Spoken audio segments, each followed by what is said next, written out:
The winter air bit sharply at Emily Evans' cheeks as she stepped out of the diner and into the quiet of the city night. The streetlights cast long, thin shadows on the frosted pavement, and the smell of smoke from nearby chimneys lingered faintly in the air. Emily adjusted her coat, a garment that had served her faithfully for years but was no match for the icy wind. Her scarf, fraying at the edges, wrapped snugly around her neck, and she shoved her gloved hands deep into her pockets. It had been another long day. 12 hours on her feet at the diner left her exhausted, her muscles aching and her spirit worn thin. Yet, despite the tired haze that had settled over her, she felt the familiar tug of determination. It was what had kept her going through countless late nights and early mornings. The bus stop came into view. A small, dimly lit alcove tucked against the side of an old brick building. Emily's breath fogged in the air as she approached, her boots crunching against a thin layer of frost. She was alone, as she often was at this hour, and she leaned against the cold metal pole, letting out a weary sigh. She was just settling into her thoughts when a figure emerged from the shadows. A man, tall and lean, paced near the bench. He wore a blazer, neatly pressed but clearly worn at the cuffs, and his shoes were scuffed from heavy use. His face was a study in worry-creased brows, clenched jaw, and restless movements as he fumbled through his pockets. Emily watched him out of the corner of her eye. She was used to keeping her distance in situations like this, a habit born out of caution, but something about his demeanor caught her attention. He didn't seem dangerous, just desperate. He muttered under his breath, too softly for her to hear. Then, with a sharp exhale, he stepped toward the edge of the curb as the bus approached, its headlights cutting through the dark. The man hurried to the door as it hissed open. "Sir," he began, his voice tense but polite, "I'm short on fare. I just need." The driver cut him off with a wave of his hand. "No fare, no ride," he said flatly. The man flinched, the rejection landing like a physical blow. He stepped back onto the sidewalk, his shoulders slumping as he stared at the coins in his palm. Emily hesitated, her mind racing. She had just enough money for her own fare, and only a few dollars more tucked away in her wallet. The math was grim. Her paycheck was already stretched to its limits, and every cent counted. But as she looked at the man's downcast face, something inside her stirred. She knew that feeling, the hopelessness of being stuck, the frustration of trying and falling short. "Excuse me," she called out, stepping forward. Both the man and the driver turned to her. Emily pulled a crumpled $5 bill from her pocket and held it out to the driver. "This should cover him," she said. The man stared at her, his eyes wide with surprise. "You don't have to do that," he said quickly, his voice tinged with both gratitude and embarrassment. "It's fine," Emily replied, offering a small smile. "Everyone needs a little help sometimes." The driver took the bill with a gruff nod, motioning for the man to board. The man hesitated, looking back at Emily with an expression that was hard to read: gratitude, relief, and something deeper. "Thank you," he said softly. "I don't know how to repay you." "Don't worry about it," Emily said, stepping back. "Just pay it forward someday." The man nodded, his expression softening. "I will. I promise."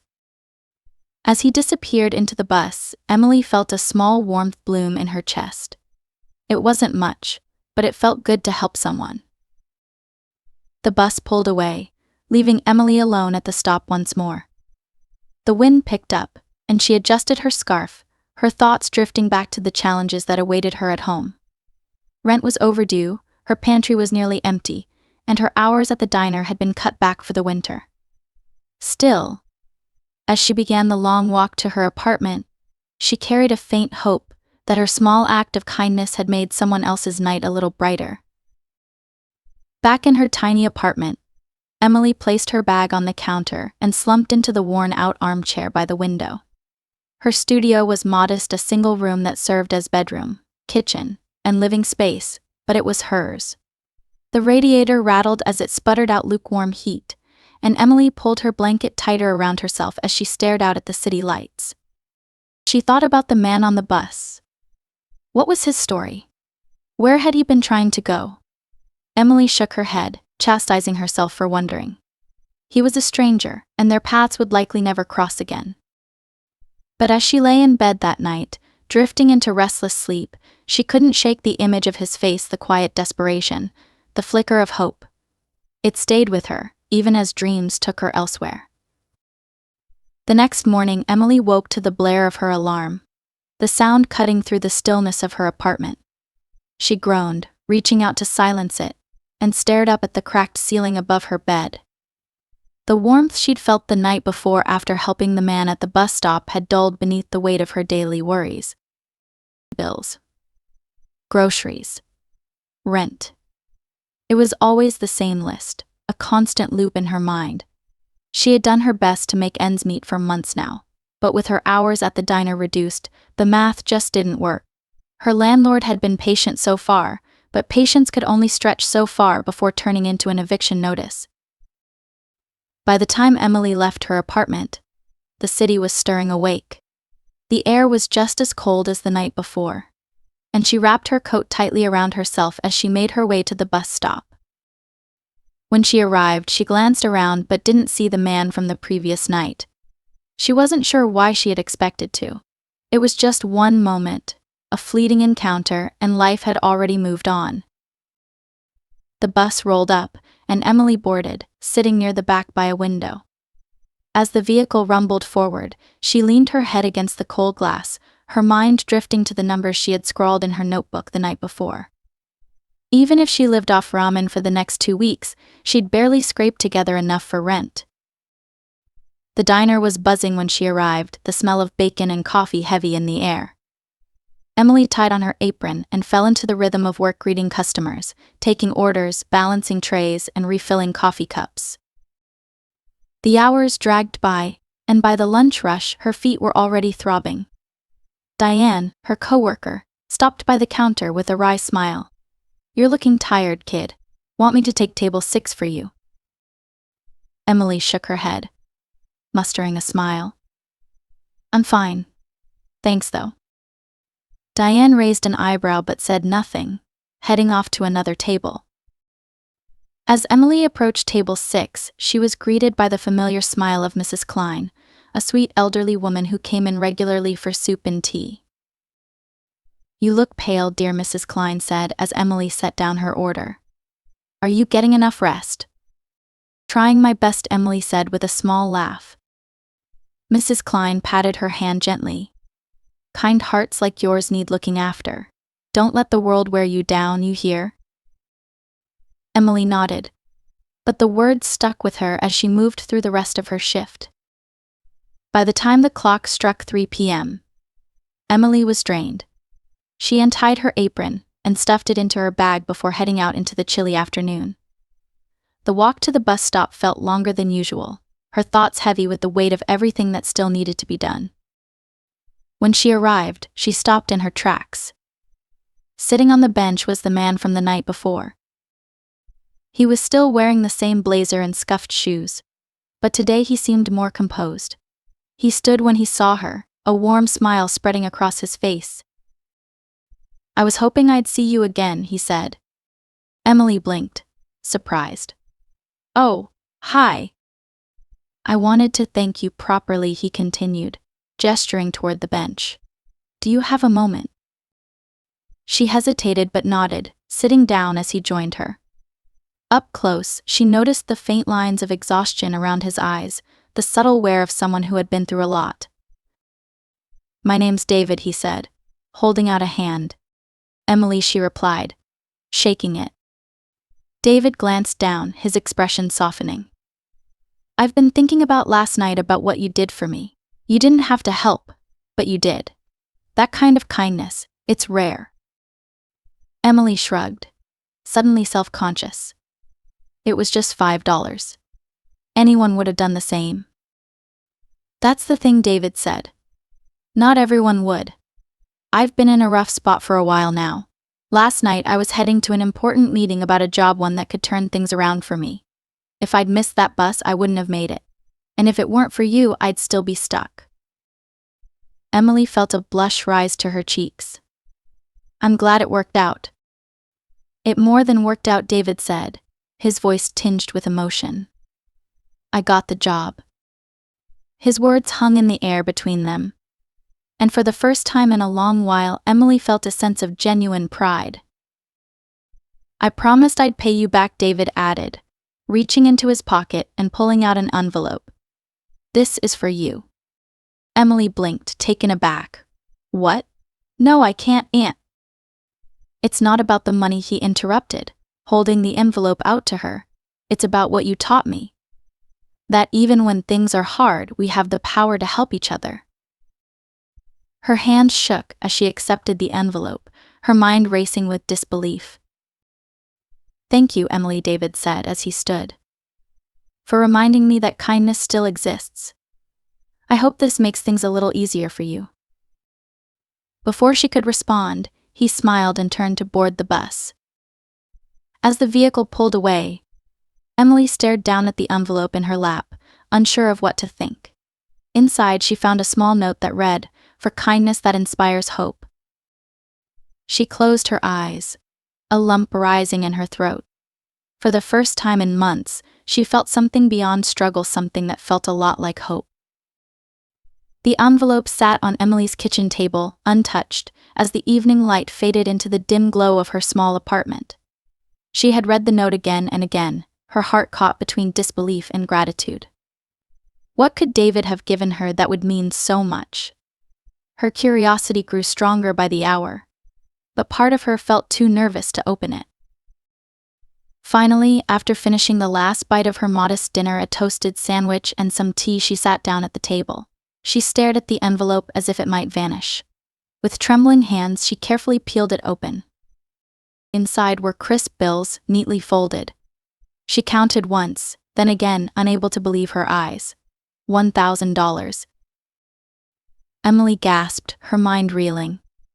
She could barely remember the last time she had held this much money. $1,000. It was enough to cover rent, buy groceries, and even give her some breathing room for emergencies. For a moment, the weight of her struggles lifted. But just as quickly, guilt crept in. She thought of David's worn blazer and scuffed shoes, the lines of exhaustion on his face. Could he really afford to give her this? Was he sacrificing his own stability for her? She folded the money carefully back into the envelope and set it aside. She couldn't keep it, not without making sure David was truly in a position to give it. The next morning, Emily woke early, the envelope still on her mind. As she got ready for her shift, she slipped it into her bag. She didn't know if David would be at the bus stop again, but she resolved to return the money if she saw him. The walk to the stop felt longer than usual, her thoughts swirling. A cold wind blew through the streets and Emily pulled her coat tighter. When she turned the corner, she saw him. David was sitting on the bench, his hands tucked into his lap, his gaze thoughtful as he watched the city wake up around him. When Emily approached, he looked up and smiled warmly. "Good morning, Emily." "David," she said, sitting beside him, the envelope in her hands. "I need to talk to you." "I had a feeling you might," he replied, leaning back against the bench. She held out the envelope. "I can't accept this." David raised an eyebrow, his expression calm but firm. "Why not?" "Because I don't know your situation," she said, her voice trembling. "I know things have been hard for you, and I can't take money that you might need to get back on your feet." He chuckled softly, shaking his head. "Emily, do you remember what I told you yesterday? That job I got because of you isn't just a job. It's a fresh start, and it's already more than I could have hoped for." She hesitated, her grip on the envelope tightening. "But..."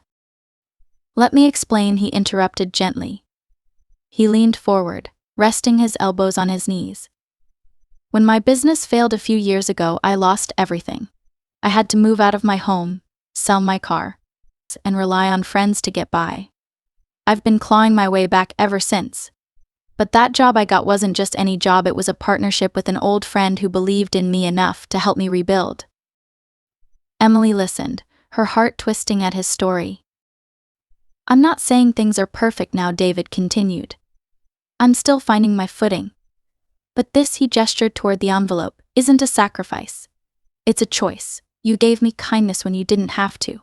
This is my way of honoring that. Emily stared at him, her emotions a jumble of gratitude, guilt, and awe. David, I don't know what to say. You don't have to say anything, he said, smiling. Just promise me you'll use it to make things a little easier for yourself. And if it ever feels like too much, pay it forward when the time is right. She nodded slowly, tucking the envelope back into her bag. Thank you, she whispered, her voice barely audible. David stood, brushing off his blazer. You're the one who deserves thanks, Emily.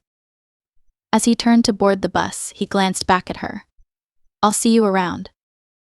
The bus pulled away and Emily remained on the bench, the envelope pressing gently against her side.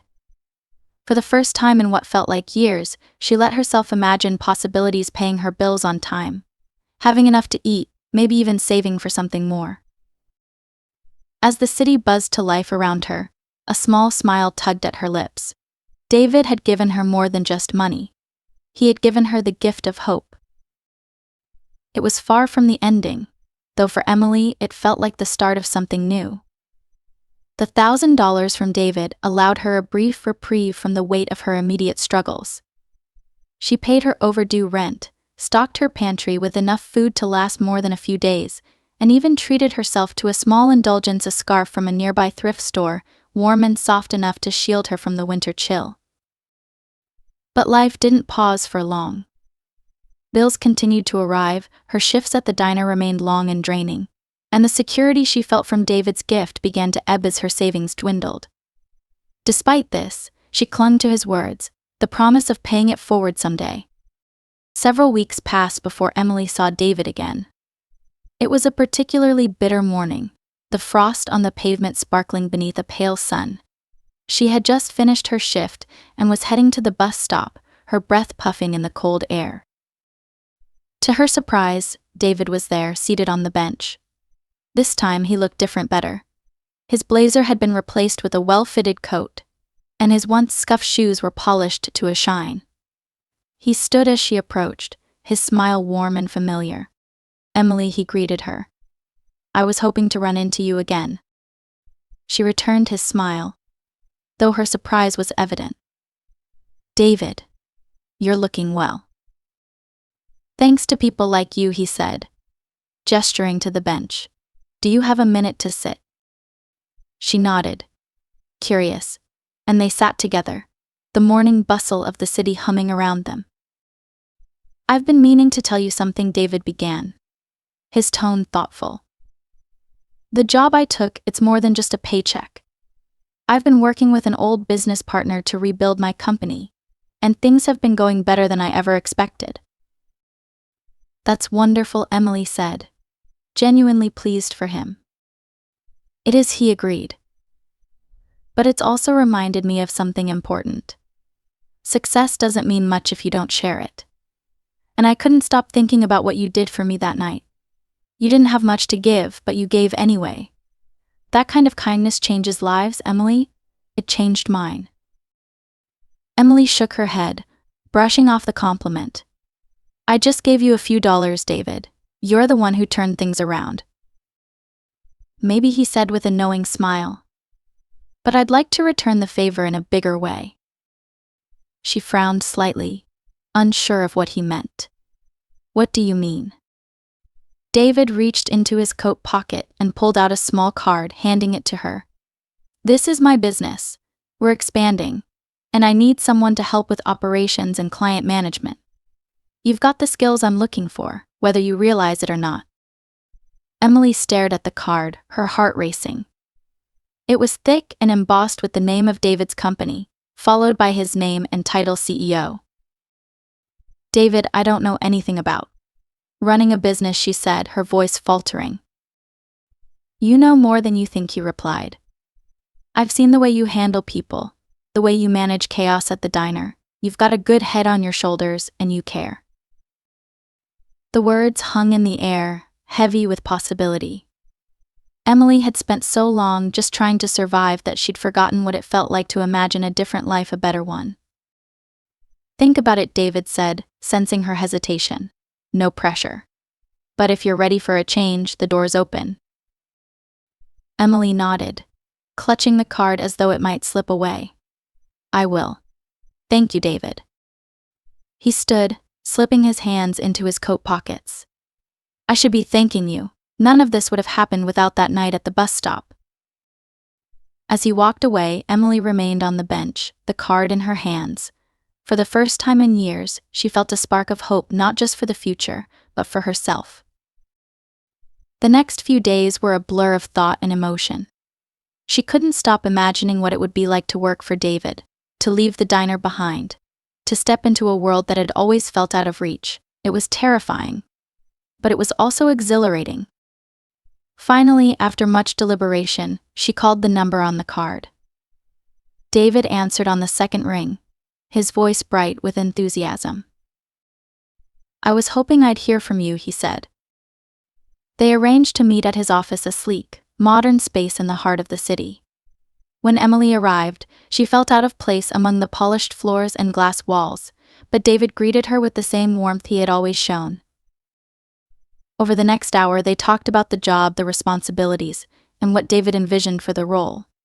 He assured her that he would guide her through the learning curve, and that her skills were more than enough to succeed.